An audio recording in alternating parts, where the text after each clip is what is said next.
Coach, what motivated the decision to start Mo, and when did you decide to do it? Decided to do it, I think, yesterday. As soon as I knew that guys were going to be out, I was going to start him. And Mo's, for a young guy, he's got a really good feel. He's going to be a really good player in this league. He's just so young right now. He just needs minutes. And, it's hard because we've had a lot of injuries. I want to send him to the G League, but we just don't have enough bodies up here. And, anytime I can find time for him on the floor, I'm going to try to do it because he has a chance to be really good in this league. How much did you like those minutes that he played? Any defensive impact? No, he played. I played 18 minutes or something like 19 minutes. You talk about a young guy who really hasn't played a ton throughout the course of the season. He was extremely impactful for a young guy. We put him on a lot of different bodies. He had a little tough time with Siakam, which is understandable, but he was able to guard most guys out on the floor. He made great plays, and you could feel his length out there defensively and his ability to get after loose balls and get out in transition. All the little things that we're looking for a lot of guys to do, he does at a high level, and it usually doesn't show up in the stat sheet, but you can see it with your eye. What was the first play you drew? Was that also Brunson? It was going to be for him at the end, yeah. It was going to be at the end. And Chris Gent drew both those plays up. So shout out to Chris, CJ. What made you change it? Chris Gent decided to change that. So you got to ask him. Hell of a job, CJ. Is Tyler doing anything that's different this last week and a half, or is it just opportunity? I know he's always kind of coming. He came into the league as a guy who can set the table.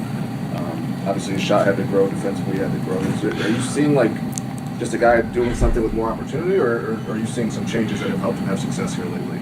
No, he's the opportunity is there for him, and so to see him take advantage of it is huge because only he can do that. And I just, even back when I first got here, I talked amongst our group. I said, "Hey, man, Tyler might have a chance at this thing." And for me, the biggest thing for him was just knowing who he is. He works his tail off on everything, but he was working his tail off on shooting a three, and I just didn't want him to lose sight. He can score. I'm telling you, he can flat out score.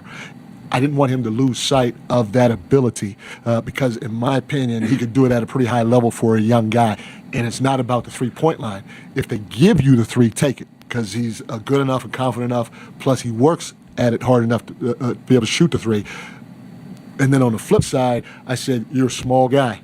And I'm not comparing all small white guys with each other when I give T.J. McConnell as an example. But I say, hey, look, this dude's been in the league for 30 years, and it's because of his toughness first, especially defensively, all right, and then his ability offensively to understand where his strengths are. And I said, if there's anybody in this league that you need to take a look at, it's him. Because you have a superpower offensively. You can score. You got a second superpower, which is you can pass. Okay, you have some quickness too. And you got a good feel.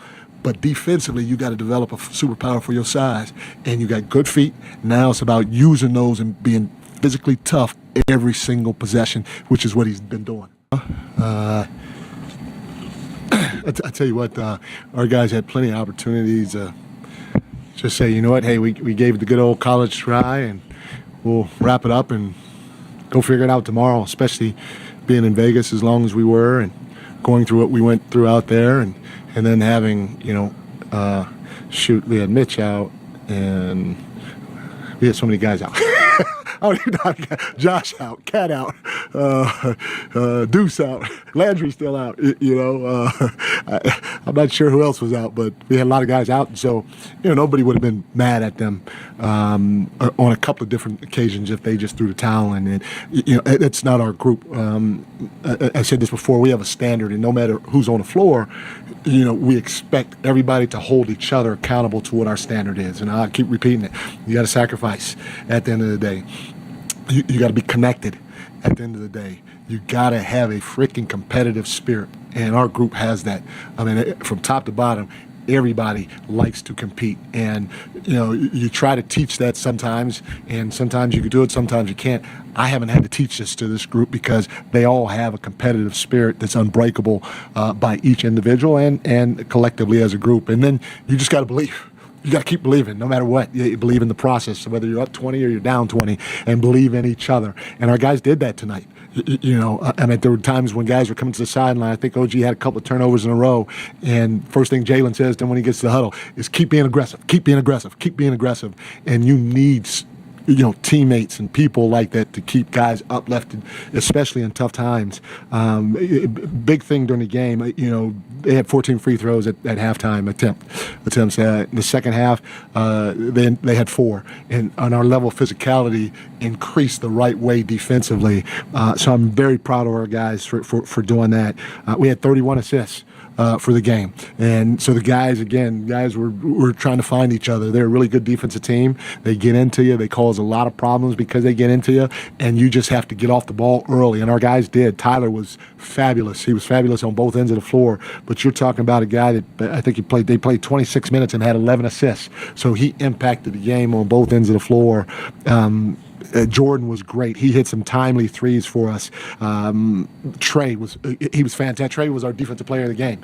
And some people might say, why not Tyler? Tyler could have easily gotten it. OG could have easily gotten it. There are a couple of guys, even Ariel, but Trey's communication and his physicality in that second half on the defense end of the floor was off the charts. And then OG with the steal at the end of the game. But our MVP, the league's MVP, Jalen Brunson, we call a timeout. We took another timeout, drew up a different play, and as Jalen's walking out on the floor, Jalen turns to me. He says, "I'm getting this win.